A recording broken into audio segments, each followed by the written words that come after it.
ਸਤਨਾਮ ਧੰਨ ਵਾਹਿਗੁਰੂ ਸਾਹਿਬ ਜੀਓ।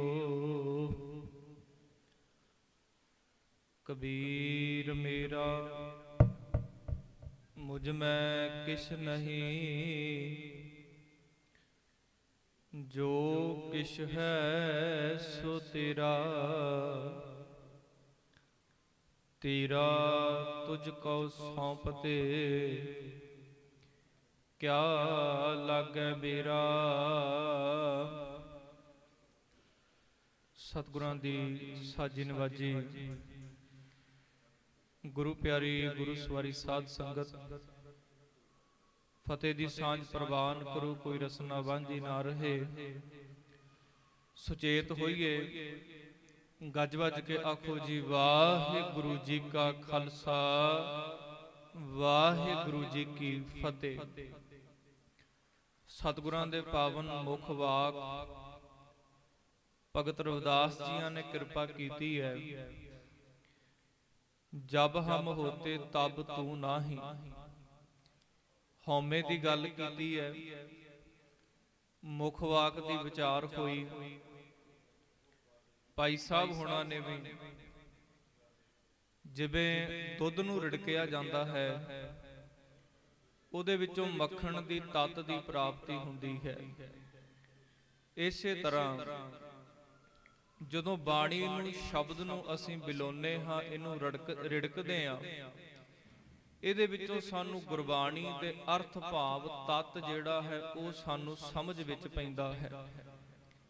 ਸਤਿਗੁਰਾਂ ਦੀ ਬਾਣੀ ਦੇ ਵਿੱਚ ਬਹੁਤ ਵਿਸ਼ੇ ਨੇ ਜਿਹੜੇ ਸੰਸਾਰ ਦੇ ਨਾਲ ਤੇ ਸਾਡੇ ਅਧਿਆਤਮਕ ਦੇ ਨਾਲ, ਜਿਨ੍ਹਾਂ ਦਾ ਬਹੁਤ ਗਹਿਰਾ ਸੰਬੰਧ ਹੈ। ਉਹਨਾਂ ਦੇ ਵਿੱਚੋਂ ਜਦੋਂ ਅਸੀਂ ਜਪਜੀ ਸਾਹਿਬ ਦੀ ਬਾਣੀ ਪੜ੍ਹਦੇ ਹਾਂ ਤੇ ਉਹਦੇ ਵਿੱਚੋਂ ਹੀ ਗੁਰੂ ਸਾਹਿਬ ਜੀ ਸਵਾਲ ਜਵਾਬ ਦੀ ਪ੍ਰਕਿਰਿਆ ਜਿਹੜੀ ਉਹ ਪ੍ਰਾਰੰਭ ਕਰ ਦਿੰਦੇ ਨੇ। ਜਿਹੜੇ ਸੱਜਣ ਸਹਿਜ ਪਾਠ ਕਰਦੇ ਨੇ ਜਾਂ ਵੈਸੇ ਵੀ ਨਿਤਨੇਮ ਦੀਆਂ ਬਾਣੀਆਂ ਪੜ੍ਹਦੇ ਨੇ, ਗੁਰੂ ਗ੍ਰੰਥ ਸਾਹਿਬ ਦਾ ਜੋ ਨਿਯਮ ਹੈ, ਜੋ ਸਤਿਗੁਰਾਂ ਨੇ ਬਾਣੀ ਉਚਾਰਨ ਕੀਤੀ ਹੈ, ਕੇਵਲ ਸਾਹਮਣੇ ਵਾਲੇ ਨੂੰ ਉਪਦੇਸ਼ ਨਹੀਂ ਦਿੱਤਾ ਹੋਇਆ। ਕਿਧਰੇ ਸਤਿਗੁਰਾਂ ਨੇ ਬਹੁਤੀ ਬਾਣੀ ਜਿਹੜੀ ਆਪਣੇ ਮਨ ਨੂੰ ਸੰਬੋਧਨ ਕੀਤੀ ਹੋਈ ਹੈ। ਜਿਵੇਂ ਸਤਿਗੁਰੂ ਕਹਿੰਦੇ ਨੇ, ਜਪ ਮਨ ਸਤਨਾਮ ਸਦਾ ਸਤਨਾਮ। ਇਹ ਆਪਣੇ ਮਨ ਨੂੰ ਸਤਿਗੁਰੂ ਜੀ ਸਮਝਾ ਰਹੇ ਨੇ। ਇਹ ਮਨ ਮੇਰਿਆ ਤੂੰ ਸਦਾ ਰਹੋ ਹਰ ਨਾਲੇ। ਬਹੁਤ ਘੱਟ ਬਾਣੀ ਹੈ ਜਿਹੜੀ ਦੂਜੇ ਨੂੰ ਸੰਬੋਧਨ ਕੀਤੀ ਹੋਈ ਹੈ। ਸੂਹੀ ਰਾਗ ਦੇ ਅੰਦਰ ਗੁਰੂ ਨਾਨਕ ਸਾਹਿਬ ਜੀਆਂ ਦਾ ਇੱਕ ਸ਼ਬਦ ਹੈ, ਜਿਹੜਾ ਮਹਾਰਾਜ ਨੇ ਤੁਲੰਬੇ ਦੀ ਧਰਤੀ ਤੇ ਉਚਾਰਨ ਕੀਤਾ ਸੀ। ਉਹ ਜਦੋਂ ਸ਼ਬਦ ਦੇ ਅਰਥ ਪੜਾਂਗੇ, ਗੁਰੂ ਨਾਨਕ ਸਾਹਿਬ ਜੀ ਸੱਜਣ ਠੱਗ ਨੂੰ ਨਹੀਂ, ਮਹਾਰਾਜ ਆਪਣੇ ਆਪ ਨੂੰ ਕਹਿ ਰਹੇ, ਸਿਮਲ ਰੁਖ ਸਰੀਰ ਮੈਂ ਮੈਜਨ ਦੇਖ ਭੁਲਾਨ। ਕਹਿੰਦੇ ਗੁਰੂ ਨਾਨਕ ਦਾ ਸਰੀਰ ਸਿੰਬਲ ਰੁੱਖ ਦੀ ਨਿਆਈ ਹੈ। ਆਮ ਲੁਕਾਈ ਜਿਹੜੀ ਉਹ ਭੁੱਲ ਜਾਂਦੀ, ਉਹਨੂੰ ਭੁਲੇਖਾ ਪੈ ਜਾਂਦਾ ਹੈ। ਆਪਣੇ ਆਪ ਨੂੰ ਸਤਿਗੁਰੂ ਕਹਿੰਦੇ ਪਏ। ਸਵਾਲਾਂ ਜਵਾਬਾਂ ਦੇ ਵਿੱਚ ਬਾਣੀ ਹੈ। ਤੇ ਜਪਜੀ ਸਾਹਿਬ ਦੇ ਵਿੱਚ ਗੁਰੂ ਗ੍ਰੰਥ ਸਾਹਿਬ ਦਾ ਪਹਿਲਾ ਜੋ ਸਵਾਲ ਹੈ, ਉਹ ਹੰਕਾਰ ਦੇ ਨਾਲ, ਹਉਮੈ ਦੇ ਨਾਲ ਸੰਬੰਧ ਰੱਖਦਾ ਹੈ। ਸਾਰੇ ਪੰਕਤੀਆਂ ਪੜੋ, ਸਾਨੂੰ ਸਾਰਿਆਂ ਨੂੰ ਯਾਦ ਨੇ। ਕਿਵ ਸਚਿਆਰਾ ਹੋਈਐ, ਕਿਵ ਕੂੜੈ ਟੁੱਟੈ ਪਾਲ। ਕਿਵੇਂ ਅਸੀਂ ਸਚਿਆਰ ਬਣ ਸਕੀਏ ਤੇ ਸਾਡੇ ਅੰਦਰੋਂ ਕੂੜ ਹੰਕਾਰ ਦੀ ਜਿਹੜੀ ਪਾਲ, ਪਰਦਾ ਬਣ ਚੁੱਕਿਆ ਹੈ, ਇਹ ਟੁੱਟ ਜਾਵੇ। ਤੇ ਮਹਾਰਾਜ ਨੇ ਫਿਰ ਅੱਗੇ ਜਵਾਬ ਦੇ ਦਿੱਤਾ, ਕੋਈ ਭੁਲੇਖਾ ਨਹੀਂ ਪਾਇਆ। ਕਈ ਸਤਿਗੁਰਾਂ ਨੇ ਸਵਾਲ ਪਹਿਲਾਂ ਕੀਤੇ ਹੋਏ ਨੇ, ਉੱਤਰ ਉਹਦੇ ਗੁਰੂ ਗ੍ਰੰਥ ਸਾਹਿਬ ਦੇ ਵਿੱਚ ਅਗਾਂਹ ਜਾ ਕੇ ਦਿੱਤੇ ਹੋਏ। ਜਵਾਬ ਦਿੰਦੇ ਕਹਿੰਦੇ, ਹੁਕਮ ਰਜ਼ਾਈ ਚੱਲਣਾ ਨਾਨਕ ਲਿਖਿਆ ਨਾਲ। ਉਹ ਰਜ਼ਾ ਵਾਲੇ ਦੇ ਹੁਕਮ ਦੇ ਵਿੱਚ ਤੁਰ ਪਾਓ। ਮੇਰੀ ਮੇਰੀ ਕਰਨੀ ਛੱਡ ਦਿਓ, ਤੂੰ ਤੂੰ ਕਰਨਾ ਆਪਣੇ ਜੀਵਨ ਦੇ ਵਿੱਚ ਸ਼ੁਰੂ ਕਰ ਦਿਓ। ਪਰਮੇਸ਼ਰ ਦੇ ਨਾਲ ਮਿਲਾਪ ਹੋ ਜਾਏਗਾ। ਇਹ ਪਹਿਲਾ ਸਵਾਲ ਹੈ ਸਤਿਗੁਰਾਂ ਦੀ ਬਾਣੀ ਦਾ। ਤੇ ਹਉਮੈ ਦੀ ਗੱਲ ਹੋ ਰਹੀ ਸੀ। ਹਉਮੈ ਜਿਹੜੀ ਹੈ, ਇਸ ਨੂੰ ਬਾਣੀ ਨੇ ਰੋਗ ਆਖਿਆ ਹੈ।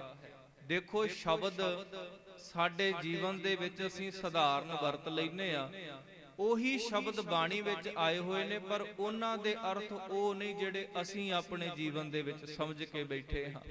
ਬਾਣੀ ਦੇ ਸੁੱਖ ਦੀ ਪਰਿਭਾਸ਼ਾ ਹੋਰ ਦੱਸੀ ਹੈ, ਬਾਣੀ ਨੇ ਦੁੱਖ ਦੀ ਪਰਿਭਾਸ਼ਾ ਹੋਰ ਦਿੱਤੀ ਹੋਈ ਹੈ।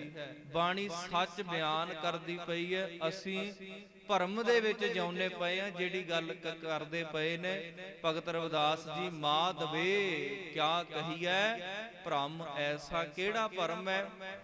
ਅਸੀਂ ਸਰੀਰ ਨੂੰ ਜਿਹੜੇ ਰੋਗ ਲੱਗਦੇ ਉਹਨਾਂ ਨੂੰ ਰੋਗ ਕਹਿੰਦੇ ਆ, ਸਤਿਗੁਰੂ ਜਿਹੜੇ ਆਤਮਾ ਨੂੰ ਰੋਗ ਲੱਗੇ ਹੋਏ ਉਹਨਾਂ ਨੂੰ ਰੋਗ ਆਖਦੇ ਨੇ। ਤੇ ਸਭ ਤੋਂ ਵੱਡਾ ਰੋਗ ਕਿਹੜਾ ਹੈ? ਮਹਾਰਾਜ ਕਹਿੰਦੇ ਹਉਮੈ ਦੀਰਘ ਰੋਗ ਹੈ। ਸਭ ਤੋਂ ਵੱਡਾ ਰੋਗ ਕਿਹੜਾ? ਇਹ ਹਉਮੈ ਦਾ ਰੋਗ ਹੈ। ਤੇ ਹਉਮੈ ਕਿਤੇ ਇੱਕ ਪ੍ਰਕਾਰ ਦੀ ਹੈ। ਭਾਈ ਸਾਹਿਬ ਜੀ ਦੱਸ ਰਹੇ ਸੀ ਵੀ ਵਿਦਵਤਾ ਜਿਹੜੀ ਗਿਆਨ ਹੈ ਇਹਦਾ ਵੀ ਹੰਕਾਰ ਹੋ ਜਾਂਦਾ ਹੈ। ਜਦੋਂ ਤੇ ਬੰਦੇ ਨੂੰ ਹੁੰਦਾ ਹੈ ਅਧੂਰਾ ਗਿਆਨ। ਇੱਕ ਗੱਲ ਯਾਦ ਰੱਖਿਓ, ਗਿਆਨ ਪੂਰਨ ਤੌਰ ਤੇ ਕਦੀ ਹੋ ਹੀ ਨਹੀਂ ਸਕਦਾ। ਜਿਹਨੂੰ ਧਰਮ ਦਾ ਥੋੜਾ ਬਹੁਤ ਗਿਆਨ ਅਸੀਂ ਉਹਨੂੰ ਗਿਆਨੀ ਆਖ ਦਿੰਨੇ ਆ, ਪਰ ਦੁਨੀਆ ਦੇ ਵਿੱਚ ਜਦੋਂ ਅਸੀਂ ਚੱਲਾਂਗੇ ਨਾ, ਸਾਡੇ ਬੱਚੇ ਵਿਦੇਸ਼ਾਂ ਵਿੱਚ ਪੜ੍ਹਨ ਜਾਂਦੇ ਨੇ, ਇਹੋ ਜੀਆਂ ਪੜ੍ਹਾਈਆਂ ਜਿਹੜੀਆਂ ਅਸੀਂ ਕਦੀ ਸੁਣੀਆਂ ਵੀ ਨਹੀਂ ਉਹ ਕੋਰਸ ਕਰਦੇ ਪਏ ਨੇ। ਕਿੰਨੇ ਤਰ੍ਹਾਂ ਦਾ ਗਿਆਨ ਹੈ, ਬੰਦਾ ਗਿਆਨ ਦਾ ਹੰਕਾਰ ਨਹੀਂ ਕਰ ਸਕਦਾ ਕਿ ਮੈਨੂੰ ਬਹੁਤ ਗਿਆਨ ਹੋ ਗਿਆ। ਇੱਕ ਸੁਕਰਾਤ ਨਾਮ ਦਾ ਵਿਦਵਾਨ ਸੀ, ਅਸੀਂ ਬਹੁਤਾਤ ਉਹਦਾ ਨਾਮ ਸੁਣਿਆ ਹੋਵੇਗਾ, ਉਹ ਬਹੁਤ ਗਿਆਨਵਾਨ ਸੀ। ਦੇਖੋ ਹੁਣ ਗਿਆਨੀ ਦਾ ਜੀਵਨ ਕਿਹੋ ਜਿਹਾ ਹੈ। ਜਦੋਂ ਗਿਆਨ ਲੈਣ ਤੁਰ ਪੈਂਦੇ ਆ ਨਾ, ਸਾਨੂੰ ਗੁਰੂ ਗ੍ਰੰਥ ਸਾਹਿਬ ਦਾ ਇੱਕ ਸ਼ਬਦ ਚੇਤੇ ਹੋ ਜਾਵੇ, ਮਨ 'ਚ ਹੰਕਾਰ ਆ ਜਾਂਦਾ ਹੈ। ਪਰ ਜਦੋਂ 1430 ਅੰਗ ਪੜ੍ਹ ਲਈਏ ਨਾ ਗੁਰੂ ਗ੍ਰੰਥ ਸਾਹਿਬ ਦੇ, ਤੇ ਹੰਕਾਰ ਦੂਰ ਹੋ ਜਾਂਦਾ ਹੈ। ਅਜੇ ਤੇ ਇੱਕ ਹੀਰਾ ਮੋਤੀ ਪ੍ਰਾਪਤ ਹੋਇਆ, ਪਤਾ ਨਹੀਂ ਅਜੇ ਤੇ ਕਿੰਨਾ ਹੀ ਸਾਗਰ ਜਿਹੜਾ ਉਹ ਭਰਿਆ ਹੋਇਆ। ਆਖੋ ਸਤਨਾਮ ਸ਼੍ਰੀ। ਇਥੇ ਹੰਕਾਰ ਦੀ ਗੱਲ ਨਹੀਂ, ਹੰਕਾਰ ਸਤਿਗੁਰਾਂ ਦੀ ਬਾਣੀ ਵਾਰ-ਵਾਰ ਦੂਰ ਕਰਦੀ ਹੈ। ਉਹ ਜਿਹੜਾ ਸੁਕਰਾਤ ਸੀ, ਜਦੋਂ ਉਹਦੇ ਤੇ ਬਚਪਨਾ ਸੀ ਨਾ, ਉਹ ਬਚਪਨ ਦੇ ਵਿੱਚ ਆਖਿਆ ਕਰਦਾ ਸੀ, ਦੁਨੀਆ ਦੀ ਇਹੋ ਜੀ ਕੋਈ ਗੱਲ ਨਹੀਂ ਜਿਹੜੀ ਮੈਨੂੰ ਨਾ ਪਤਾ ਹੋਵੇ। ਸਾਰਿਆਂ ਨੇ ਬੜੀ ਵਾਹ-ਵਾਹ ਕਰਨੀ, ਉਹਦੀਆਂ ਗੱਲਾਂ ਬਾਤਾਂ ਵੀ ਬੜੀਆਂ ਉੱਚੀਆਂ ਹੋਇਆ ਕਰਦੀਆਂ ਸੀ। ਤੇ ਜਦੋਂ ਉਹ ਜਵਾਨੀ ਦੇ ਵਿੱਚ ਆਇਆ ਤੇ ਉਹਨੇ ਆਖਣਾ ਸ਼ੁਰੂ ਕਰ ਦਿੱਤਾ ਵੀ ਕੁਝ ਤੇ ਇਹੋ ਜਿਹਾ ਹੈ ਜਿਹੜਾ ਮੈਨੂੰ ਆਪਣੇ ਜੀਵਨ ਵਿੱਚ ਅਜੇ ਨਹੀਂ ਪਤਾ। ਤੇ ਜਦੋਂ ਉਹ ਬੁਢੇਪੇ ਦੇ ਵਿੱਚ ਪਹੁੰਚਿਆ ਤੇ ਉਹਨੇ ਇਹ ਗੱਲ ਆਖਣੀ ਸ਼ੁਰੂ ਕਰ ਦਿੱਤੀ, ਮੈਨੂੰ ਬਹੁਤ ਵੱਡਾ ਭੁਲੇਖਾ ਸੀ ਕਿ ਮੈਨੂੰ ਕੁਝ ਪਤਾ ਹੈ, ਅਸਲ ਦੇ ਵਿੱਚ ਮੈਨੂੰ ਕੁਝ ਵੀ ਆਪਣੇ ਜੀਵਨ ਦੇ ਵਿੱਚ ਪਤਾ ਹੀ ਨਹੀਂ, ਮੈਨੂੰ ਕੋਈ ਗਿਆਨ ਹੀ ਨਹੀਂ ਹੈ। ਜਦੋਂ ਗਿਆਨ ਦੇ ਮਾਰਗ ਤੇ ਤੁਰਦੇ ਆ ਤੇ ਅਧੂਰਾ ਗਿਆਨ ਜਿਹਨੂੰ ਭਗਤ ਕਬੀਰ ਸਾਹਿਬ ਕਹਿੰਦੇ ਨੇ, ਜਿਹੜਾ ਖਾਲੀ ਭਾਂਡਾ ਹੁੰਦਾ ਹੈ ਉਹ ਖੜਕਿਆ ਕਰਦਾ ਹੈ, ਭਰੇ ਹੋਏ ਭਾਂਡੇ ਕਦੀ ਖੜਕਿਆ ਨਹੀਂ ਕਰਦੇ। ਆਖੋ ਸਤਨਾਮ ਸ਼੍ਰੀ। ਮਹਾਰਾਜ ਸੱਚੇ ਪਾਤਸ਼ਾਹ ਕਹਿੰਦੇ ਨੇ, ਭਗਤ ਕਬੀਰ ਸਾਹਿਬ ਜੀ, ਮੈਂ 4-5 ਪ੍ਰਮਾਣ ਦੇ ਕੇ ਤੇ ਆਪਣਾ ਵਿਸ਼ਾ ਸੰਕੋਚ ਲੈਣਾ ਹੈ। ਬਹੁਤ ਪਿਆਰ ਵਾਲੇ ਸੱਜਣ ਗੁਰੂ ਗ੍ਰੰਥ ਸਾਹਿਬ ਮਹਾਰਾਜ ਜੀ ਦੀ ਬਾਣੀ ਦਾ ਰਸ ਪਿੰਨਾ ਕੀਰਤਨ ਕਰਕੇ ਆਪ ਸੰਗਤ ਨੂੰ ਸਰਵਣ ਕਰਾਉਣਗੇ। ਕਬੀਰ ਸਾਹਿਬ ਜੀ ਕਹਿੰਦੇ ਨੇ, ਕਹਿੰਦੇ ਤੂੰ ਕਿਸ ਗੱਲ ਦਾ ਹੰਕਾਰ ਕਰਦਾ ਹੈ? ਬੰਦਾ ਕਹਿੰਦਾ ਸ਼ੀਸ਼ੇ ਸਾਹਮਣੇ ਖਲੋ ਕੇ ਕਿ ਮੇਰੇ ਵਰਗਾ ਸੋਹਣਾ ਸੁਨੱਖਾ ਕੌਣ ਹੈ? ਤੇ ਕਬੀਰ ਸਾਹਿਬ ਕਹਿੰਦੇ ਨੇ, ਇਹ ਜਿਸ ਰੂਪ ਦਾ ਤੂੰ ਹੰਕਾਰ ਕਰਦਾ ਹੈ ਨਾ, ਇੱਕ ਦਿਨ ਤੈਨੂੰ ਜ਼ਮੀਨ ਤੇ ਦਫਨਾ ਦਿੱਤਾ ਜਾਏਗਾ ਤੇ ਤੇਰਾ ਵਜੂਦ ਮਿਟ ਜਾਏਗਾ, ਤੇਰੇ ਉੱਤੇ ਘਾਹ ਉੱਗ ਪਏਗਾ। ਮਨਾ ਤੂੰ ਕਿਸ ਗੱਲ ਦਾ ਹੰਕਾਰ ਕਰਦਾ ਹੈ? ਕਬੀਰ ਗਰਬ ਨਾ ਕੀਜੀਐ ਦੇਹੀ ਦੇਖ ਸੁਰੰਗ। ਕਹਿੰਦੇ ਸੋਹਣੇ ਰੰਗਾਂ ਵਾਲੀ ਜਿਹੜੀ ਦੇਹੀ, ਜਿਹੜਾ ਇਹਦਾ ਮਾਣ ਕਰਦਾ ਏ, ਆਜ ਕਾਲ ਤਜ ਜਾਹੋਗੇ ਜਿਉ ਕਾ ਚੂਰੀ ਭਯੰਗ। ਜਿਵੇਂ ਸੱਪ ਆਪਣੀ ਕੁੰਝ ਉਤਾਰਦਾ, ਇੱਕ ਦਿਨ ਤੂੰ ਵੀ ਛੱਡ ਜਾਏਗਾ। ਗੁਰੂ ਅਰਜਨ ਸਾਹਿਬ ਮਹਾਰਾਜ ਜੀਆਂ ਨੇ ਜਦੋਂ ਪਾਵਨ ਸ਼ਬਦ ਮੈਂ ਪੜ੍ਹਿਆ ਨਾ, ਤੇ ਮਹਾਰਾਜ ਨੇ ਇੰਨਾ ਕੁ ਅੰਦਰ ਨੂੰ ਝੰਜੋੜ ਕੇ ਰੱਖ ਦਿੱਤਾ। ਸਤਿਗੁਰੂ ਕਹਿੰਦੇ ਬੜਾ ਸੋਚਦਾ ਹੈ, ਮਨ ਵਿੱਚ ਸੋਹਣਾ ਸੁਨੱਖਾ ਹੈ। 4 ਪ੍ਰਮਾਣ ਕੀ ਪੜ੍ਹ ਲਏ? ਕਿ ਭਈ ਪ੍ਰਾਪਤ ਮਾਨੁਖ ਦੇ ਹੋਰੀਆ, ਵੀ ਤੈਨੂੰ ਮਨੁੱਖਾ ਜਾਮਾ 84 ਲੱਖ ਜੂਨ ਚੋਂ ਪ੍ਰਾਪਤ ਹੋ ਗਿਆ। ਸਤਿਗੁਰੂ ਕਹਿੰਦੇ ਉਹਨਾਂ ਨੂੰ ਪ੍ਰਾਪਤ ਹੋਇਆ ਜਿਹੜੇ ਗੁਰੂ ਦੀ ਸ਼ਰਨ ਵਿੱਚ ਆ ਗਏ। ਨਹੀਂ ਤੇ ਹੈਗੀ ਇਹ ਵੀ ਇੱਕ ਜੂਨ ਹੈ, ਅਜੇ ਵੀ ਬੰਦਾ ਜੂਨ ਹੀ ਕੱਟੀ ਜਾਂਦਾ ਹੈ। ਕਰਤੂਤ ਪਸ਼ੂ ਕੀ ਮਾਨਸ ਜਾਤ ਲੋਕ ਵਿਚਾਰਾ, ਕਰੇ ਦਿਨ ਰਾਤ ਉਹਨੂੰ ਭੁਲੇਖਾ ਨਹੀਂ ਰੱਖਣਾ ਚਾਹੀਦਾ ਜਿਹੜਾ ਨਾਮ ਨਹੀਂ ਜਪਦਾ। ਇਹ ਨਾਮ ਜਪਣ ਵਾਲਿਆਂ ਵਾਸਤੇ ਹੀਰਾ ਜਨਮ ਹੈ, ਬਾਕੀ ਤੇ ਅਜਾਈ ਗਵਾ ਰਹੀ। ਗੁਰੂ ਸਾਹਿਬ ਕਹਿੰਦੇ ਨੇ, ਦੇਖੋ ਪਾਤਸ਼ਾਹ ਨੇ ਗੱਲ ਕੀਤੀ ਕਪੂਰ ਦੀ, ਗੱਲ ਕੀਤੀ ਫੁੱਲਾਂ ਦੀ, ਗੱਲ ਕੀਤੀ ਸੁਗੰਧੀ ਦੀ। ਅੱਜ ਦੇ ਸਮੇਂ 'ਚ ਜੇ ਮੈਂ ਗੱਲ ਕਰਾਂ ਅਤਰ ਤੇ ਪਰਫਿਊਮ, ਅਸੀਂ ਸੁਗੰਧੀ ਵਾਸਤੇ ਆਪਣੇ ਤਨ ਤੇ ਲਾਉਨੇ ਆ, ਪਰ ਕਿੰਨਾ ਕੁ ਸਮਾਂ ਉਹ ਸਾਨੂੰ ਸੁਗੰਧੀ ਦਿੰਦਾ ਹੈ। ਥੋੜਾ ਸਮਾਂ ਸੁਗੰਧੀ ਆਉਂਦੀ ਹੈ, ਬਾਅਦ ਵਿੱਚ ਉਹਦੇ ਨਾਲੋਂ ਜ਼ਿਆਦੀ ਦੁਰਗੰਧੀ ਆਉਣ ਲੱਗ ਪੈਂਦੀ। ਉਹ ਕਿੱਥੋਂ ਆਈ? ਸਰੀਰ ਦੇ ਵਿੱਚੋਂ ਦੁਰਗੰਧੀ ਆਉਣ ਲੱਗ ਪੈਂਦੀ ਹੈ। ਬਸਤਰ ਅਲਮਾਰੀ ਵਿੱਚ ਸਾਂਭ ਰੱਖੋ, ਉਹਨਾਂ ਦੇ ਉਹ ਕਦੀ ਮੈਲੇ ਮਲੀਨ ਨਹੀਂ ਹੋਣਗੇ। ਜਦੋਂ ਤਨ ਤੇ ਪਾ ਲਏ ਬਸਤਰ ਵੀ ਮਲੀਨ ਹੋ ਜਾਂਦੇ ਨੇ। ਕਿਤੇ 2-3 ਦਿਨ ਨਹਾਉਣਾ ਬੰਦ ਕਰ ਦਿਓ, ਦੇਖੋ ਸਰੀਰ ਦੀ ਕੀ ਹਾਲਤ ਬਣ ਜਾਂਦੀ ਹੈ। 9 ਦਵਾਰ ਨੇ ਸਾਡੇ ਸਰੀਰ ਦੇ, ਤੇ 9 ਦੇ ਵਿੱਚੋਂ ਗੰਦਗੀ ਆ ਰਹੀ ਹੈ। ਆਖੋ ਸਤਨਾਮ ਸ਼੍ਰੀ। ਮਹਾਰਾਜ ਕਹਿੰਦੇ ਕਿਸ ਗੱਲ ਦਾ ਹੰਕਾਰ ਕਰਦਾ ਹੈ? ਕਰਪੂਰ ਪੋਹਪ ਸੁਗੰਧਾ ਪਰਸ ਮਾਨੁਖਯੰ ਦੇਹੰ ਮਲੀਣੰ। ਕਹਿੰਦੇ ਫੁੱਲ ਵੀ ਤੇਰੇ ਤਨ ਨਾਲ ਛੂਹ ਜਾਣ, ਉਹਨਾਂ ਦੇ ਵਿੱਚੋਂ ਵੀ ਬਦਬੂ ਆਉਣ ਲੱਗ ਪੈਂਦੀ। ਇਹ ਸਰੀਰ ਵਿੱਚ ਹੈ ਕੀ? ਸਤਿਗੁਰੂ ਕਹਿੰਦੇ ਇਹਦੇ ਵਿੱਚ ਹੱਡੀਆਂ ਨੇ, ਇਹਦੇ ਵਿੱਚ ਮਿੱਝ ਹੈ, ਇਹਦੇ ਵਿੱਚ ਗੰਦਗੀ ਭਰੀ ਹੈ। ਤੂੰ ਇਹਦਾ ਮਾਣ ਕਰਦਾ ਫਿਰਦਾ ਹੈ। ਤੇ ਬੰਦਾ ਹੰਕਾਰ ਕਰਦਾ ਹੈ ਆਪਣੇ ਸੋਹਣਿਆਂ ਮਹੱਲਾਂ ਦਾ। ਇੱਕ ਮੁਸਾਫਰ, ਬਾਰਿਸ਼ ਬਹੁਤ ਹੋ ਰਹੀ ਸੀ, ਉਹਨੇ ਕਿਸੇ ਘਰ ਦਾ ਜਾ ਕੇ ਦਰਵਾਜ਼ਾ ਖੜਕਾਇਆ, ਤੇ ਦਰਵਾਜ਼ੇ ਦੇ ਵਿੱਚੋਂ ਜਦੋਂ ਇੱਕ ਨੌਜਵਾਨ ਬਾਹਰ ਆਇਆ, ਉਹਨੇ ਮੁਸਾਫਰ ਨੇ, ਫਕੀਰ ਸੀ ਉਹ, ਕਹਿੰਦਾ ਬਾਰਿਸ਼ ਬਹੁਤ ਹੋ ਰਹੀ ਹੈ ਤੇ ਮੈਂ ਇੱਕ ਰਾਤ ਤੁਹਾਡੇ ਘਰ ਵਿੱਚ ਕੱਟ ਸਕਣਾ? ਉਹਨੇ ਆਖਿਆ ਨਹੀਂ, ਤੁਸੀਂ ਨਹੀਂ ਕੱਟ ਸਕਦੇ। ਉਹਨੇ ਦਰਵਾਜ਼ਾ ਬੰਦ ਕਰ ਦਿੱਤਾ। ਦੂਜੀ ਵਾਰ ਉਹਨੇ ਫੇਰ ਖੜਕਾਇਆ, ਕਹਿੰਦਾ ਇਹ ਦੂਜੀ ਵਾਰੀ ਆ ਕੇ ਤੂੰ ਇਹਨੂੰ ਸਰਾਂ ਸਮਝ ਰੱਖਿਆ, ਵਾਰ-ਵਾਰ ਆ ਕੇ ਤੰਗ ਕਰੀ ਜਾਂਦਾ ਹੈ। ਕਹਿੰਦਾ ਮੈਨੂੰ ਲੱਗਿਆ ਸੀ ਕਿ ਇਹ ਘਰ ਹੈ, ਪਰ ਅਸਲ ਦੇ ਵਿੱਚ ਇਹ ਹੈ ਸਰਾਂ ਹੀ ਹੈ। ਕਹਿੰਦਾ ਮੈਂ ਇਸ ਘਰ ਦਾ ਮਾਲਕ, ਤੂੰ ਕਿਵੇਂ ਸਰਾਂ ਆਖ ਦੇਂਗਾ? ਕਹਿੰਦਾ ਤੂੰ ਆਪ ਮੁਸਾਫਰ ਇੱਥੇ ਰਹਿ ਰਿਹਾ, ਮੈਨੂੰ ਨਹੀਂ ਰਾਤ ਕਟਾ ਸਕਦਾ। ਉਹ ਸੁਣ ਕੇ ਹੈਰਾਨ ਫਕੀਰ ਗੱਲਾਂ ਕਿਹੋ ਜੀਆਂ ਕਰਦਾ ਏ। ਉਹ ਆਖਣ ਲੱਗਾ ਫਲਾਣਾ ਦਾਸ ਨਾਂ ਦਾ ਇੱਕ ਬੰਦਾ ਹੁੰਦਾ ਸੀ, ਕਹਿੰਦਾ ਉਹ ਤੇ ਮੇਰੇ ਦਾਦਾ ਜੀ ਸੀ। ਕਹਿੰਦੇ ਮੈਂ ਉਹਨਾਂ ਕੋਲ ਵੀ ਆਇਆ ਕਰਦਾ ਸੀ, ਕਈ ਵਾਰੀ ਲੰਘਦਾ ਆਉਂਦਾ। ਕਹਿੰਦੇ ਉਹ ਤੇ ਚੜ੍ਹਾਈ ਕਰ ਗਏ। ਕਹਿੰਦੇ ਫਲਾਣੇ ਦਾਸ ਨਾਮ ਦਾ ਬੰਦਾ ਹੁੰਦਾ, ਕਹਿੰਦੇ ਉਹ ਮੇਰੇ ਪਿਤਾ ਜੀ ਸੀ। ਉਹ ਕਿੱਥੇ ਨੇ? ਕਹਿੰਦਾ ਉਹ ਵੀ ਚੜ੍ਹਾਈ ਕਰ ਗਏ। ਕਹਿੰਦੇ ਮੈਂ ਉਹਨਾਂ ਕੋਲ ਵੀ ਆਇਆ ਕਰਦਾ ਸੀ। ਕਹਿੰਦਾ ਹੁਣ ਮੇਰੇ ਕੋਲ ਘਰ ਦੀ ਜ਼ਿੰਮੇਵਾਰੀ ਹੈ। ਫਕੀਰ ਹੱਸ ਕੇ ਕਹਿਣ ਲੱਗਾ ਤੇਰਾ ਦਾਦਾ ਉਹ ਵੀ ਇੱਥੋਂ ਚੜ੍ਹਾਈ ਕਰ ਗਿਆ, ਤੇਰਾ ਬਾਪੂ ਉਹ ਵੀ ਚੜ੍ਹਾਈ ਕਰ ਗਿਆ, ਇਹ ਘਰ ਉਹਨਾਂ ਦਾ ਨਹੀਂ ਹੋ ਸਕਿਆ, ਹੁਣ ਤੇਰੀ ਹੈ। ਤੂੰ ਵੀ ਇੱਕ ਮੁਸਾਫਰ ਹੈ, ਤੂੰ ਵੀ ਸਰਾਂ 'ਚ ਹੀ ਰਹਿਣਾ ਪਿਆ, ਤੂੰ ਕਿਹੜੀ ਗੱਲ ਦਾ ਹੰਕਾਰ ਕਰਦਾ? ਅਸੀਂ ਆਪਣੇ ਘਰਾਂ ਤੇ ਮਹੱਲਾਂ ਤੇ ਹੰਕਾਰ ਕਰੀ ਜਾਂਦੇ ਆ। ਕਬੀਰ ਗਰਬ ਨਾ ਕੀਜੀਏ ਉੱਚਾ ਦੇਖ ਆਵਾਸ। ਉੱਚਾ ਮਹੱਲ ਦੇਖ ਕੇ ਕਹਿੰਦੇ ਕਦੀ ਹੰਕਾਰ ਨਹੀਂ ਕਰਨਾ ਚਾਹੀਦਾ। ਤੇ ਇੱਕ ਸਤਿਗੁਰੂ ਕਹਿੰਦੇ ਨੇ ਕਿਸੇ ਦੀ ਗਰੀਬੀ ਤੇ ਨਹੀਂ ਹੱਸਣਾ ਚਾਹੀਦਾ। ਆਖੋ ਸਤਨਾਮ ਸ਼੍ਰੀ। ਕਹਿੰਦੇ ਉਹ ਮਾਲਕ ਦੀ ਜਿਹੜੀ ਨਜ਼ਰ ਹੈ ਨਾ, ਸਤਿਗੁਰੂ ਕਹਿੰਦੇ ਇੱਕ ਉਹਦੀ ਨਜ਼ਰ ਹੈ ਸਵੱਲੀ ਤੇ ਇੱਕ ਨਜ਼ਰ ਹੈ ਉਪੱਠੀ।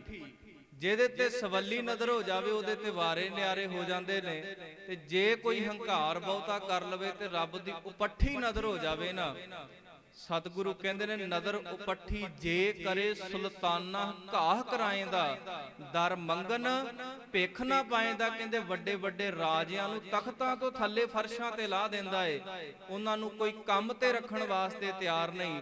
ਉਹ ਘਾਹ ਖੋਤਰ ਕੇ ਲੋਕਾਂ ਦੇ ਦਰਾਂ ਤੇ ਵੇਚਣ ਜਾਂਦੇ ਨੇ, ਉਹਨਾਂ ਦਾ ਵੇਚਿਆ ਹੋਇਆ ਘਾਹ ਕੋਈ ਖਰੀਦਣ ਨੂੰ ਤਿਆਰ ਨਹੀਂ। ਸਭ ਕੁਝ ਛੱਡ ਕੇ ਭੀਖ ਮੰਗਣ ਲੱਗ ਜਾਂਦੇ ਨੇ, ਪਰ ਰੱਬ ਦੀ ਇਹੋ ਜੀ ਉਪੱਠੀ ਨਜ਼ਰ ਉਹਨਾਂ ਨੂੰ ਕੋਈ ਭੀਖ ਪਾਉਣ ਨੂੰ ਤਿਆਰ ਨਹੀਂ ਹੁੰਦਾ। ਇਸ ਕਰਕੇ ਸਤਿਗੁਰੂ ਜੀ ਕਹਿੰਦੇ ਨੇ ਕਬੀਰ ਗਰਬ ਨਾ ਕੀਜੀਐ ਰੰਕ ਨਾ ਹਸੀਐ ਕੋਏ। ਕਿਉਂ ਨਹੀਂ ਹੱਸਣਾ ਚਾਹੀਦਾ? ਕਹਿੰਦੇ ਅਜੋ ਸੋ ਨਾਉ ਸਮੁੰਦਰ ਮੈਂ ਕਿਆ ਜਾਣਾ ਕਿਆ ਹੋਏ। ਅਜੇ ਤੇ ਤੇਰੀ ਆਪਣੀ ਖੁਦ ਦੀ ਬੇੜੀ ਸੰਸਾਰ ਭਵਜਲ ਚ ਪਤਾ ਨਹੀਂ ਕੀ ਹੋ ਜਾਣਾ, ਕਿੱਥੇ ਲਹਿਰਾਂ ਉੱਠ ਜਾਣੀਆਂ, ਕਿੱਥੇ ਤੂੰ ਡੁੱਬ ਜਾਣਾ ਹੈ। ਤੇ ਗੱਲ ਕਰ ਰਹੇ ਸੀ ਕਿਸੇ ਨੂੰ ਆਪਣੀ ਉੱਚੀ ਜਾਤ ਦਾ ਹੰਕਾਰ ਹੈ। ਸਤਿਗੁਰਾਂ ਨੇ ਤੇ ਜਾਤ ਪਾਤ ਦੀ ਗੱਲ ਖਤਮ ਕਰ ਦਿੱਤੀ ਨਾ। ਮੈਂ ਜਿਹੜੀ ਆਰੰਭਤਾ 'ਚ ਗੱਲ ਕੀਤੀ ਸੀ, ਦੇਖੋ ਸ਼ਬਦਾਂ ਦੇ ਅਰਥ ਬਾਣੀ ਨੇ ਕਿਵੇਂ ਵੱਖ ਤੌਰ ਤੇ ਕੀਤੇ ਹੋਏ। ਇਹ ਗੱਲ ਨਹੀਂ ਗੁਰਬਾਣੀ ਜਾਤ ਪਾਤ ਨੂੰ ਨਹੀਂ ਮੰਨਦੀ, ਗੁਰਬਾਣੀ ਵਰਤਾਂ ਨੂੰ ਵੀ ਮੰਨਦੀ ਹੈ, ਗੁਰਬਾਣੀ ਜਾਤ ਪਾਤ ਨੂੰ ਵੀ ਮੰਨਦੀ ਹੈ। ਪਰ ਗੁਰਬਾਣੀ ਨੇ ਨੀਵੀਂ ਜਾਤ ਕਿਹਨੂੰ ਆਖਿਆ ਹੈ ਤੇ ਉੱਚੀ ਜਾਤ ਕਿਹਨੂੰ ਆਖਿਆ ਹੈ? ਸਤਿਗੁਰੂ ਕਹਿੰਦੇ ਖਸਮ ਵਿਸਾਰ ਹੈ ਤੇ ਕਮਜ਼ਾਤ ਨਾਨਕ ਨਾਵੇਂ ਬਾਜ ਸਨਾਤ। ਜਿਹੜੇ ਨਿਤਨੇਮ ਤੋਂ ਵਾਂਝੇ ਨੇ, ਜਿਹੜੇ ਰੱਬੀ ਬਾਣੀ ਉਹ ਮਾਲਕ ਦੀ ਸਿਫਤ ਸਲਾਹ ਤੋਂ ਵਾਂਝੇ ਨੇ, ਉਹ ਸਭ ਤੋਂ ਨੀਵੀਂ ਜਾਤ ਦੇ ਨੇ। ਤੇ ਸਤਿਗੁਰੂ ਉੱਚੀ ਜਾਤ ਦੇ ਕੌਣ ਨੇ? ਕਹਿੰਦੇ ਕਹੋ ਕਬੀਰ ਜੋ ਬ੍ਰਹਮ ਵਿਚਾਰੈ ਸੋ ਬ੍ਰਾਹਮਣ ਕਹੀਅਤ ਹੈ ਹਮਾਰੇ। ਜਿਹੜੀ ਬ੍ਰਹਮ ਦੀ ਵਿਚਾਰ ਕਰੇ ਉਹ ਅਸਲ ਦੇ ਵਿੱਚ ਬ੍ਰਾਹਮਣ ਨੇ।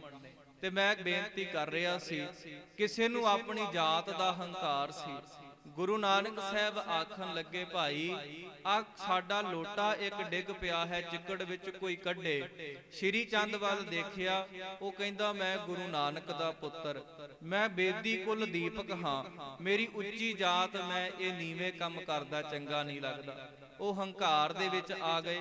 ਪ੍ਰਿਥੀ ਚੰਦ ਹੰਕਾਰ ਕਰਦਾ ਰਿਹਾ, ਮੈਂ ਗੁਰੂ ਰਾਮਦਾਸ ਦਾ ਵੱਡਾ ਪੁੱਤਰ ਹਾਂ, ਗੁਰਤਾ ਗੰਦੀ ਤੋਂ ਵਾਂਝਾ ਰਹਿ ਗਿਆ। ਇਸ ਤਰ੍ਹਾਂ ਸਤਿਗੁਰਾਂ ਨੇ ਪ੍ਰਿਥੀ ਚੰਦ ਨੂੰ ਵੀ ਸਮਝਾਇਆ, ਕਾਹੇ ਪੂਤ ਝਗਰਤ ਹੋ ਸੰਗ ਬਾਪ, ਜਿਨ ਕੇ ਜਣੇ ਵਡੀਰੇ ਤੁਮ ਹੋ ਤਿਨ ਸਿਉ। ਝਗਰਤ ਪਾਪ ਜਿਸ ਧਨ ਕਾ ਤੁਮ ਗਰਭ ਕਰਤ ਹੋ, ਸੋ ਧਨ ਕਿਸੈ ਨਾ ਆਪ। ਜਿਸ ਪੈਸਿਆਂ ਦਾ, ਜਿਸ ਧਨ ਦਾ ਤੂੰ ਗਰਭ ਕਰਦਾ ਹੈ, ਸਤਿਗੁਰੂ ਜੀ ਕਹਿੰਦੇ ਨੇ ਉਹ ਧਨ ਕਦੀ ਵੀ ਕਿਸੇ ਦਾ ਨਹੀਂ ਬਣ ਸਕਿਆ। ਅੱਜ ਜਿਹੜੀਆਂ ਜ਼ਮੀਨਾਂ ਜਾਇਦਾਦਾਂ ਘਰ ਸਾਡੇ ਨਾਮ ਬੋਲਦੇ ਨੇ, ਕੱਲ ਨੂੰ ਇਹ ਸਾਡੇ ਬੱਚਿਆਂ ਦੇ ਨਾਮ ਬੋਲਣਗੇ, ਸਾਡਾ ਤੇ ਸੰਸਾਰ ਵਿੱਚ ਕੁਝ ਵੀ ਨਹੀਂ। ਇਹ ਤੇ ਇੱਕ ਆਮ ਇਨਸਾਨ ਦੀ ਗੱਲ ਹੈ। ਸ਼ਾਹ ਮੁਹੰਮਦ ਦਾ ਮੈਨੂੰ ਇੱਕ ਬੋਲ ਯਾਦ ਆ ਗਿਆ। ਉਹਨੇ ਜੰਗਨਾਮਾ ਲਿਖਿਆ, ਮਹਾਰਾਜਾ ਰਣਜੀਤ ਸਿੰਘ ਤੋਂ ਬਾਅਦ ਜਿਹੜੀਆਂ ਅੰਗਰੇਜ਼ਾਂ ਦੇ ਨਾਲ ਲੜਾਈਆਂ ਹੋਈਆਂ, ਉਸ ਸ਼ਾਹ ਮੁਹੰਮਦ ਨੇ ਜਿਹੜੀ ਰਚਨਾ ਕੀਤੀ ਜੰਗਨਾਮਾ ਸਿੰਘਾਂ ਤੇ ਫਰੰਗੀਆਂ, ਉਹਨੇ ਆਪਣੇ ਜੀਵਨ ਕਾਲ ਦੇ ਵਿੱਚ ਇੱਕ ਸਮਾਂ ਸਿੱਖਾਂ ਦੇ ਰਾਜ ਨੂੰ ਸਿਖਰ ਤੇ ਦੇਖਿਆ ਸੀ, ਤੇ ਇੱਕ ਸਮਾਂ ਉਹਨੇ ਇਹ ਵੀ ਦੇਖਿਆ ਜਦੋਂ ਮਹਾਰਾਣੀ ਜਿੰਦਾਂ ਨੇ ਲੋਕਾਂ ਦੇ ਦਰਾਂ ਤੋਂ ਭੀਖ ਮੰਗੀ। ਜਦੋਂ ਮਹਾਰਾਣੀ ਜਿੰਦਾਂ ਨੂੰ ਚੁਨਾਰ ਦੇ ਕਿਲੇ ਵਿੱਚ ਕੈਦ ਕੀਤਾ ਗਿਆ, ਜਦੋਂ ਅੰਗਰੇਜ਼ਾਂ ਦਾ ਇਸ ਪੰਜਾਬ ਦੀ ਧਰਤੀ ਤੇ ਰਾਜ ਹੋ ਗਿਆ, ਤੇ ਉਹਨੇ ਸਾਰਾ ਕੁਝ ਦੇਖ ਕੇ ਲਿਖਿਆ, ਮਨਾ ਕਿਸ ਗੱਲ ਦਾ ਹੰਕਾਰ ਕਰਦਾ ਹੈ, ਇਹ ਜੱਗ ਸਰਾਏ ਮੁਸਾਫਰਾਂ ਦੀ, ਇੱਥੇ ਜ਼ੋਰ ਵਾਲੇ ਕਈ ਆਏ ਗਏ, ਸਿਦਾਦ ਨਮਰੂਨ ਫਰੂਨ ਜਿਹੇ। ਇਹ ਯਹੂਦੀ ਧਰਮ ਦੇ ਰਾਜੇ ਨੇ, ਇਹਨਾਂ ਨੇ ਆਪਣੇ ਆਪ ਨੂੰ ਰੱਬ ਖੁਦਾ ਹੋਣ ਦਾ ਦਾਅਵਾ ਕੀਤਾ ਸੀ।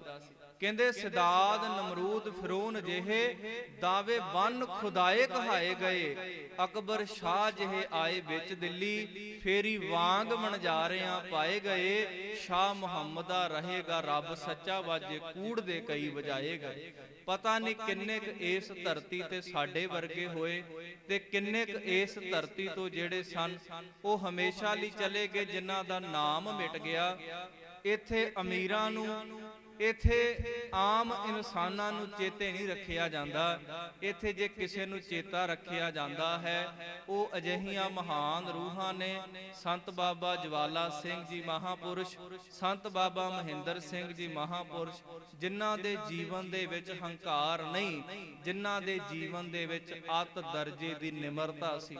ਸੰਤ ਬਾਬਾ ਮਹਿੰਦਰ ਸਿੰਘ ਜੀ ਮਹਾਪੁਰਸ਼, ਉਹਨਾਂ ਦੇ ਜੀਵਨ ਦੇ ਵਿੱਚ ਕਈਆਂ ਨੇ, ਕਿਉਂਕਿ ਸਤਿਗੁਰਾਂ ਦੀ ਬਾਣੀ ਦਾ ਬਚਨ ਹੈ, ਸੰਤ ਸ਼ਰਨ ਜੋ ਜਨ ਪਰੈ ਸੋ ਜਨ ਉਦਰਨਹਾਰ, ਸੰਤ ਕੀ ਨਿੰਦਾ ਨਾਨਕਾ ਬਹੁਰ ਬਹੁਰ ਅਵਤਾਰ। ਇਸ ਪਾਵਨ ਬਚਨ ਦੇ ਅਰਥ ਨੇ, ਜੇ ਸੰਤਾਂ ਦੀ ਕੋਈ ਨਿੰਦਾ ਕਰਦਾ ਹੈ, ਬਹੁਰ ਬਹੁਰ ਅਵਤਾਰ, ਉਹਨੂੰ ਮੁੜ ਮੁੜ ਕੇ ਜਨਮ ਮਰਨ ਦੇ ਗੇੜ ਵਿੱਚ ਪੈਣਾ ਪੈਂਦਾ ਹੈ। ਤੇ ਸੰਤਾਂ ਦੀ ਨਿੰਦਾ ਵੀ ਬੜੀ ਸੰਸਾਰ ਵਿੱਚ ਹੁੰਦੀ ਹੈ। ਜੇ ਸੱਚ ਦੇ ਰਾਹ ਤੇ ਤੁਰਨ ਵਾਲਿਆਂ ਦੀ ਵਡਿਆਈ ਹੈ, ਤੇ ਉਹਨਾਂ ਨੂੰ ਮਾੜਾ ਕਹਿਣ ਵਾਲੇ ਵੀ ਬਹੁਤ ਨੇ। ਅੱਜ ਜੇ ਗੁਰੂ ਨਾਨਕ ਸਾਹਿਬ ਪਾਤਸ਼ਾਹ ਨੂੰ ਪੂਰਾ ਸੰਸਾਰ ਝੁਕਦਾ ਪਿਆ ਹੈ, ਦੇਖੋ ਗੁਰੂ ਗ੍ਰੰਥ ਸਾਹਿਬ ਮਹਾਰਾਜ ਜੀ ਦਾ ਇੱਕ ਥਾਂ ਸੁਖ ਆਸਣ ਹੋ ਰਿਹਾ ਹੈ, ਇੱਕ ਥਾਂ ਸੋਹਿਲਾ ਸਾਹਿਬ ਪੜਿਆ ਜਾ ਰਿਹਾ ਹੈ, ਤੇ ਨਾਲ ਹੀ ਦੂਜੀ ਥਾਂ ਪ੍ਰਕਾਸ਼ ਹੋ ਕੇ ਆਸਾ ਕੀ ਵਾਰ ਦਾ ਕੀਰਤਨ ਹੋਣ ਲੱਗ ਪੈਂਦਾ ਹੈ। ਇੱਕ ਪਾਸੇ ਸੁਖਾਸਣ, ਦੂਜੇ ਪਾਸੇ ਪ੍ਰਕਾਸ਼। ਇਹੋ ਜਿਹਾ ਦੁਨੀਆ ਤੇ ਕੋਈ ਸਮਾਂ ਨਹੀਂ ਹੋਣਾ ਜਿੱਥੇ ਗੁਰੂ ਨਾਨਕ ਸਾਹਿਬ ਮਹਾਰਾਜ ਜੀਆਂ ਨੂੰ ਕਿਸੇ ਸਮੇਂ ਵਿੱਚ ਕੋਈ ਨਮਸਕਾਰ ਕਰਨ ਵਾਲਾ ਨਾ ਹੋਵੇ। ਗੁਰੂ ਗ੍ਰੰਥ ਸਾਹਿਬ ਪਾਤਸ਼ਾਹ ਦੇ ਅੱਗੇ ਅੱਜ ਹਰ ਕੋਈ ਝੁਕਦਾ ਹੈ, ਪਰ ਜਦੋਂ ਗੁਰੂ ਨਾਨਕ ਸਾਹਿਬ ਨੇ ਪ੍ਰਚਾਰ ਸ਼ੁਰੂ ਕੀਤਾ, ਗੁਰੂ ਨਾਨਕ ਸਾਹਿਬ ਮਹਾਰਾਜ ਨੂੰ ਕੁਰਾਈਆ ਸ਼ਬਦ ਤੱਕ ਵਰਤੇ ਗਏ। ਕਹਿੰਦੇ ਇਹ ਤੇ ਲੋਕਾਂ ਨੂੰ ਪੁੱਠੇ ਰਾਹ ਤੇ ਪਾਉਂਦਾ ਹੈ। ਗੁਰੂ ਨਾਨਕ ਸਾਹਿਬ ਮਹਾਰਾਜ ਜੀਆਂ ਨੇ ਆਪ ਇਸ ਗੱਲ ਨੂੰ ਸਵੀਕਾਰ ਕੀਤਾ। ਕੋਈ ਆਖੈ ਭੂਤ ਨਾ ਕੋ ਕਹੈ ਬੇਤਾਲਾ, ਤੇ ਕੋਈ ਕਹਿੰਦੇ ਨਾ ਆਖੋ। ਕੋਈ ਆਖਦਾ ਹੈ ਕਿ ਨਹੀਂ ਇਹ ਤੇ ਵਿਚਾਰਾ ਭੋਲਾ ਜਿਹਾ ਨਾਨਕੀ ਦਾ ਵੀਰ ਹੈ, ਇਹਨੂੰ ਮਾੜਾ ਨਾ ਆਖੋ। ਕੋਈ ਆਖੇ ਆਦਮੀ ਨਾਨਕ ਵਿਚਾਰਾ, ਕਹਿੰਦੇ ਤੇ ਭੋਲਾ ਜਿਹਾ ਨੂੰ ਮਾੜਾ ਨਾ ਆਖੋ। ਗੁਰੂ ਨਾਨਕ ਸਾਹਿਬ ਪਾਤਸ਼ਾਹ ਨੂੰ ਪੱਥਰ ਵੀ ਵੱਟੇ ਵੀ ਵੱਜੇ ਨੇ, ਪਰ ਉਹ ਸੱਚ ਦਾ ਪ੍ਰਚਾਰ ਕਰਨ ਵਾਸਤੇ ਰੂਹਾਂ ਤੁਰੀਆਂ ਸਨ। ਕਈ ਇੱਥੇ ਮਹਾਪੁਰਸ਼ ਹੋਏ ਨੇ, ਕਈ ਆਪਣੇ ਤੱਕ ਸੀਮਤ ਰਹਿ ਗਏ ਤੇ ਕਈਆਂ ਨੇ ਜ਼ਿੰਮੇਵਾਰੀ ਲੈ ਲਈ। ਗੁਰੂ ਨਾਨਕ ਸਾਹਿਬ ਮਹਾਰਾਜ ਜੀ ਵਰਗੇ, ਭਗਤ ਸਾਹਿਬਾਨਾਂ ਵਰਗੇ ਸੰਤ ਮਹਾਪੁਰਸ਼ ਵੀ ਇਸ ਸੱਚ ਦਾ ਅਸੀਂ ਪ੍ਰਚਾਰ ਘਰ ਘਰ ਤੱਕ ਜਾ ਕੇ ਕਰਨਾ ਹੈ। ਤੇ ਜਿਨ੍ਹਾਂ ਨੇ ਆਪਣੇ ਜੀਵਨ ਦੇ ਵਿੱਚ ਕੋਈ ਕਮਾਈ ਕੀਤੀ ਹੈ, ਜਿਨ੍ਹਾਂ ਨੇ ਘਾਲਣਾ ਘਾਲੀ ਹੈ ਨਾ, ਉਹਨਾਂ ਨੂੰ ਹੀ ਰਹਿੰਦੀ ਦੁਨੀਆ ਤੱਕ ਜਿਹੜਾ ਉਹ ਯਾਦ ਕੀਤਾ ਜਾਂਦਾ ਹੈ। ਉਹਨਾਂ ਦੇ ਹੀ ਦਿਨ ਮਨਾਏ ਜਾਂਦੇ ਨੇ। ਸਤਿਗੁਰੂ ਕਹਿੰਦੇ ਜਨਮ ਮਰਨ ਦੋਹੂ ਮੈਂ ਨਾਹੀ, ਜਨ ਪਰ ਉਪਕਾਰੀ ਆਏ। ਜੀ ਦਾਨ ਦੇ ਭਗਤੀ ਲਾਇਨ, ਹਰਿ ਸਿਉ ਲੈਣ ਮਿਲਾਏ। ਇਹ ਮਹਾਪੁਰਸ਼ ਕੌਣ ਨੇ? ਇਹ ਹੰਕਾਰ ਦੇ ਵਿੱਚ ਆਪਣੇ ਨਾਲ ਜੋੜਨ ਵਾਸਤੇ ਆਏ ਨੇ। ਬੜੇ ਮਹਾਪੁਰਖ ਹੋਏ, ਬੜੇ ਰੱਬੀ ਪੈਗੰਬਰ ਹੋਏ। ਗੁਰੂ ਨਾਨਕ ਸਾਹਿਬ ਪਾਤਸ਼ਾਹ ਨੂੰ ਕਿਉਂ ਸੰਸਾਰ ਤੇ ਆਉਣਾ ਪਿਆ? ਇਤਿਹਾਸ ਕਹਿੰਦਾ ਹੈ, ਗੁਰੂ ਗੋਬਿੰਦ ਸਿੰਘ ਮਹਾਰਾਜ ਜੀ ਵੀ ਆਪਣੀ ਬਾਣੀ ਵਿੱਚ ਲਿਖਦੇ ਨੇ ਕਿ ਸਾਡੇ ਤੋਂ ਪਹਿਲਾਂ ਜਿੰਨੇ ਮਹਾਪੁਰਖ ਪੈਗੰਬਰ ਹੋਏ ਨੇ, ਬਹੁਤੇ ਇਹੋ ਜਿਹੇ ਹੋਏ ਨੇ ਜਿਨ੍ਹਾਂ ਨੇ ਆਮ ਲੁਕਾਈ ਨੂੰ ਪਰਮੇਸ਼ਰ ਦੇ ਨਾਮ ਨਾਲੋਂ ਤੋੜ ਕਰਕੇ ਆਪਣੇ ਨਾਮ ਦੇ ਨਾਲ ਜੋੜਿਆ ਹੈ। ਮਨੁੱਖਤਾ ਦਾ ਜਿਨ੍ਹਾਂ ਨੇ ਭਲਾ ਨਹੀਂ ਕੀਤਾ, ਆਪਣੇ ਨਾਲ ਜੋੜ ਕੇ ਜਿਨ੍ਹਾਂ ਨੇ ਸੰਸਾਰ ਦਾ ਨੁਕਸਾਨ ਕੀਤਾ ਹੈ। ਇਸ ਕਰਕੇ ਪਰਮੇਸ਼ਰ ਜੀ ਸਾਨੂੰ ਸੰਸਾਰ ਤੇ ਭੇਜ ਰਹੇ ਨੇ ਅਜਿਹੇ ਮਹਾਪੁਰਸ਼ ਸੰਤ ਬਾਬਾ ਮਹਿੰਦਰ ਸਿੰਘ ਜੀ ਮਹਾਰਾਜ, ਜਿਨ੍ਹਾਂ ਨੇ ਆਪਣਾ ਸਾਰਾ ਜੀਵਨ ਜਿਹੜਾ ਹੈ ਉਹ ਗੁਰੂ ਨੂੰ ਸਮਰਪਿਤ ਕਰ ਦਿੱਤਾ। ਸਾਰਾ ਜੀਵਨ ਉਹਨਾਂ ਨੇ ਗੁਰੂ ਦੀ ਬਾਣੀ ਦੇ ਨਾਲ ਸਾਨੂੰ ਜੋੜਿਆ ਹੈ। ਕਿਸੇ ਵਿਦਵਾਨ ਦੇ ਬਚਨ ਨੇ, ਕਹਿੰਦੇ ਜਿਨ ਕੇ ਦਿਨ ਮਨਾਤੇ ਹੋ ਉਨ ਕੋ ਜਾਣ ਪੀ ਲੋ। ਜਿਨ੍ਹਾਂ ਦੇ ਦਿਨ ਮਨਾਉਂਦੇ ਆ ਉਹਨਾਂ ਨੂੰ ਚੰਗੀ ਤਰ੍ਹਾਂ ਜਾਣ ਵੀ ਲਓ। ਜਿਨ ਕੇ ਦਿਨ ਮਨਾਤੇ ਹੋ ਉਨਕੀ ਮਾਨ ਵੀ ਲਓ, ਉਹਨਾਂ ਦੀ ਮਾਨ ਵੀ ਲਓ। ਉਹਨਾਂ ਦਾ ਸਾਰਾ ਜੀਵਨ ਪੁਕਾਰ ਪੁਕਾਰ ਕੇ ਇੱਕੋ ਹੀ ਗੱਲ ਆਖ ਰਿਹਾ ਹੈ, ਭਾਈ ਗੁਰੂ ਨਾਲ ਜੁੜੋ, ਬਾਣੀ ਪੜੋ। ਅੱਜ ਅੰਮ੍ਰਿਤ ਸੰਚਾਰ ਹੋਣਾ ਹੈ। ਇਹ ਸਾਡਾ ਪਿਆਰ ਪਰਖਿਆ ਜਾਣਾ ਹੈ ਮਹਾਪੁਰਖਾਂ ਦੇ ਨਾਲ। ਅਸੀਂ ਕਿੰਨਾ ਕੁ ਸਨੇਹ ਕਰਦੇ ਹਾਂ, ਕਿੰਨਾ ਕੁ ਸਾਡੇ ਉੱਤੇ ਇਹਨਾਂ ਸਮਾਗਮਾਂ ਦਾ ਅਸਰ ਹੋਇਆ ਹੈ। ਵੱਧ ਚੜ ਕੇ ਭਾਈ ਅੰਮ੍ਰਿਤ ਸੰਚਾਰ ਵਾਸਤੇ ਆਪਣੇ ਨਾਮ ਲਿਖਵਾਓ। ਹਉਮੈ ਨੂੰ ਤਿਆਗੋ, ਨਿਮਰਤਾ ਆਪਣੇ ਜੀਵਨ ਦੇ ਵਿੱਚ ਲੈ ਕੇ ਆਓ। ਵਿਚਾਰ ਕਰਦੇ ਹਾਂ, ਬੇਅੰਤ ਭੁੱਲਾਂ ਗਲਤੀਆਂ ਹੋ ਜਾਂਦੀਆਂ। ਗੁਰੂ ਗ੍ਰੰਥ ਸਾਹਿਬ ਸੰਗਤ ਬਖਸ਼ਣ ਯੋਗ ਹੈ, ਭੁੱਲਾਂ ਨਾ ਚਿਤਾਰਨੀਆਂ। ਫਤਿਹ ਦੀ ਸਾਂਝ ਪ੍ਰਵਾਨ ਕਰੋ, ਗੱਜ ਵੱਜ ਕੇ ਆਖੋ ਵਾਹਿਗੁਰੂ ਜੀ ਕਾ ਖਾਲਸਾ।